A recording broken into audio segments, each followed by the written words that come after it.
Hi, Rolf Kurtyka, Brightwood Real Estate Education. Let's do a little appraisal licensing overview. So appraisal licensing, appraisers must be licensed or certified by the state authority, and it's by the state where they operate in. If I hold an appraiser's license in Wisconsin, I cannot do an appraisal in Illinois until I obtain an Illinois appraiser license. So just like a real estate licensee, they must be licensed by the state in which they are performing appraisals. The requirements are determined by federal regulations and standards and state licensing law. And so the federal regulations or the federal licensing standards, let's say, they could be less than the state licensing law requires. So states would adopt either the federal standard or they could actually require more items, more education, for instance, than a federal regulation or standard. But appraisers are regulated at both the federal and the state level.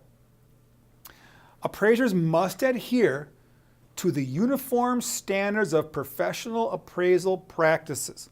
All right, this is something you might see on a test, this idea of USPAP, the uniform standards of professional appraisal practices. It's much more than a code of ethics. It talks about the practice of appraisal, and this thing gets revised annually, and appraisers are always required to take a class, a CE class, a continuing education class, the USPAP update.